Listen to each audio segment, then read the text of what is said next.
Today on Spotlight, I'm honored to host Muna AbuSulayman, a global thought leader, media icon, and a CEO of AbuSulayman Foundation and partner Transform VC. Muna is a long-time advocate for social impact and philanthropy. She serves as the advisory board of IOM Islamic Philanthropy Fund, IPF, championing the humanitarian solution rooted in compassion, equality, and Islamic giving. We sit down with Muna to explore this important initiative, why it matters, why now, and what makes it impactful. Muna, welcome to Spotlight. Muna, you've spent 2 days here with IOM in the HQ. Can you tell us who are you to our audiences and introducing yourself? So, Muna AbuSulayman, mother of 2 lovely daughters, but also somebody who cares about equalizing opportunity for everybody. One of the things that really matters to me is ensuring that there is justice in the way that people are being treated, as well as achieving human dignity. I've done this through my TV show, Kalam Nawaim. I've done this through my philanthropy work in different foundations. I've done this through CSR initiatives with different partners. So for the past 30 years, this has been really the driving force behind almost every professional decision that I've made. So, speaking now about IPF or the Islamic Philanthropy Fund for IOM, you are a member in its advisory board. What that means, why IOM basically, and what this IPF represents.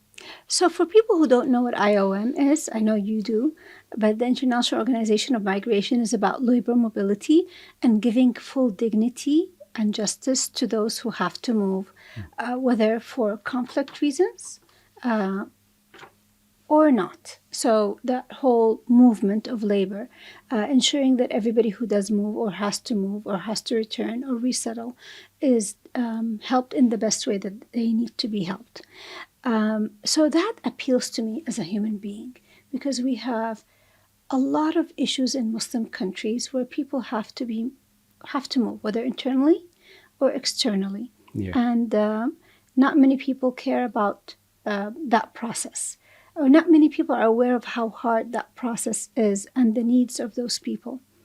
With IOM, you guys kind of provide a 360 approach to all the needs. Not just the legal documentation, but as well as helping them resettle with aid packages, the shelter, the hygiene, the policy work. So there's a lot of components for addressing that. So that appeals again. IPF, the Islamic Philanthropy Fund, is one of the ways that the Muslim community can give their Zakat and Sadaqah to those that are most vulnerable. So, for example, in Zakat, as we all know, we're supposed to give to the needy, to the poor, al-fuqara wal-masakin, of course, but also ibn al-sabil. Yeah. Wa'abir al-sabil is the migrants who are unable. So this is one of awjuh al-zakah that is usually not activated because people don't know where to find them. Yeah. Another thing that IOM works with is atq al-riqab, which is freeing people from bondage and slavery. This is واحد من أوجه الزكاة. That again, people think we don't have slavery anymore. No, there is, and it's in Muslim countries, unfortunately. Yeah. And so how do I bring awareness to these things that are obligatory for Muslims to do? And there's somebody who's helping us do it. And making that connection between the need to give for these things and the place to give is a connection that is easy to do for somebody who's in the media like me. IPF, by definition, it's an Islamic. Can a non-Muslim, basically from other faith, contribute if they like the concept of course. Of that? A lot of people, actually, I'm sure you're aware of this, but a lot of people love giving zakat, although they're not Muslim, because the zakat means you don't pay overhead. Every single dollar that you're giving is going to a certain project for the people that need it. So it doesn't matter which faith you are. If you like that kind of mode of giving, then you do it. And if I am a donor and I want to give my money to IOM, not to others? So I believe the pie is big enough. The zakat that is being given every year from Muslims is around $800 billion, almost $1 trillion. It's a lot of money. And as we all know in the Muslim world, الأقربون أولى بالمعروف. So you are looking at people who are close to you. So some people interpret it as family members or community members or your neighborhood. And then you think about your countrymen, and then you think about the larger Muslim community. And so I don't think of it as why should I give to IOM instead of somebody else, but I should be giving to things that make sense to me, right? And with IOM, what makes sense for me, why I like IOM, it is a solution in two areas that most people don't work with, which is Ibn Sabil and Atq al-Riqab. So these are very difficult to find. So how can Zakat and Sadaqah go beyond the emergency aid to build long-term resilience in your point of view for communities? So in Zakat, there's two things that you need to work on. One is the individual, right? So the needy and the poor. But then we have something called al-amilina ala zakah, right? And then, so these are the institutions.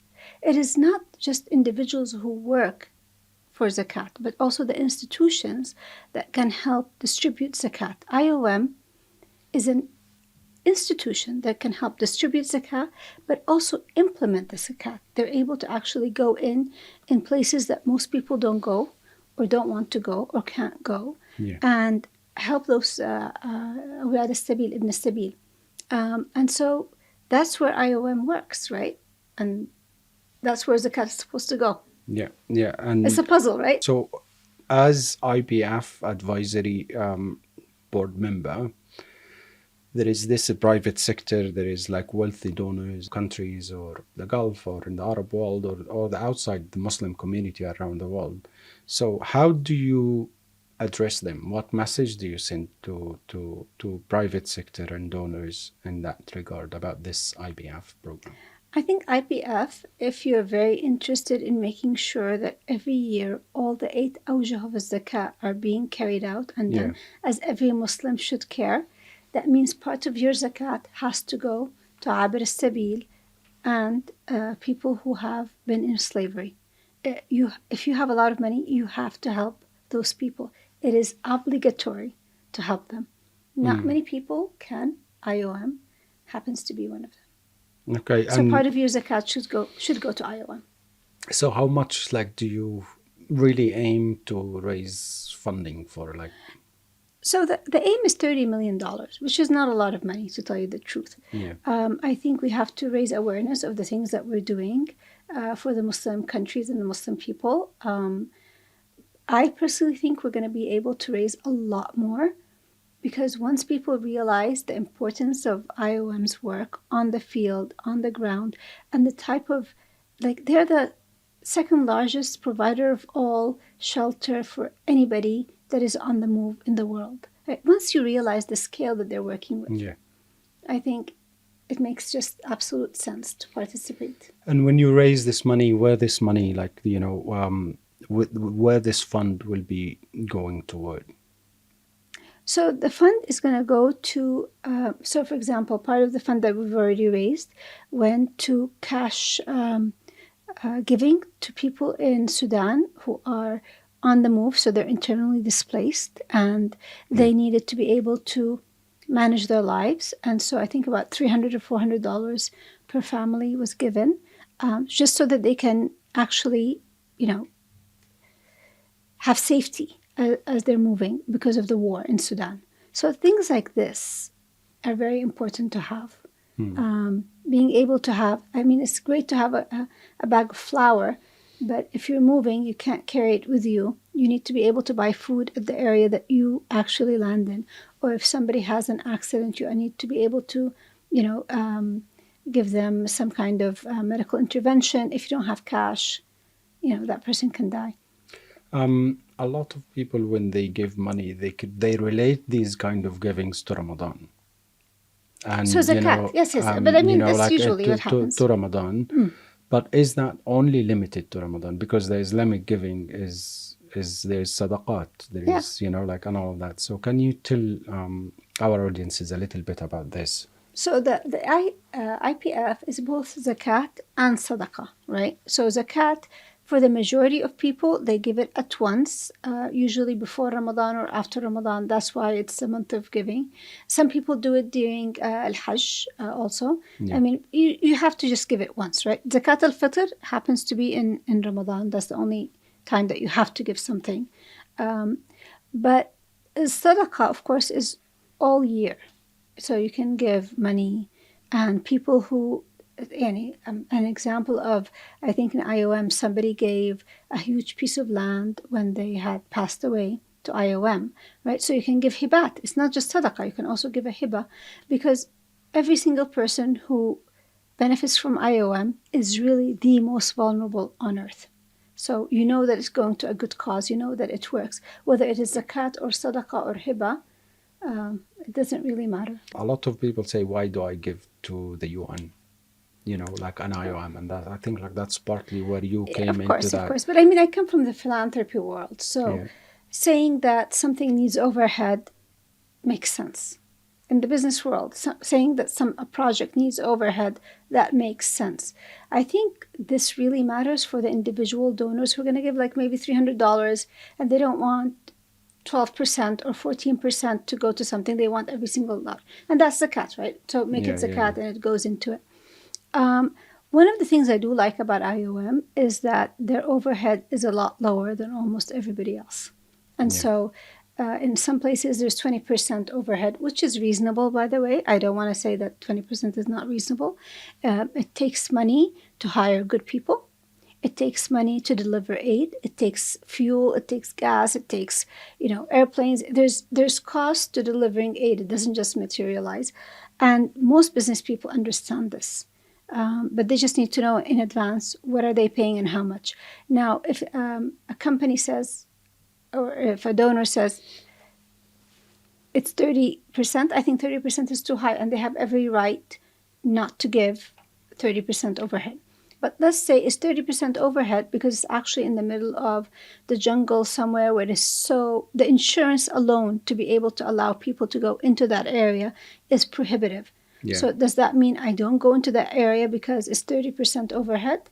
Once donors understand what the overhead really means, I don't think they have a problem with it. All right. So let's say I'm a businessman and I want to donate $10,000 into this IBF. How can I donate that? There's a lot of different ways to donate. You can just go to the website and donate immediately with your credit card. You can send an email and they will send you bank transfer. I mean, maybe this is a question that would have been difficult a few years, but everybody's so savvy now. So I don't think it's an issue. Their credit cards limits may not allow it, though. All right. But of course, I will have to say one caveat. When we're talking about donations to zakat for an international organization, every country has its rules and has its regulations, and everybody has to be aware what are the rules and regulations of giving. So, for example, in Saudi Arabia, IOM works with KSA Relief, King Salman Relief Center, one of the largest relief organizations in the world. The Saudi regulations means that people can donate to IOM, but through KSA Relief. So they'd call KSA saying, look, we're going to be donating that amount of money, $1 million, $1.5 million. We want it to go to IOM, and KSA Relief makes sure that it goes through.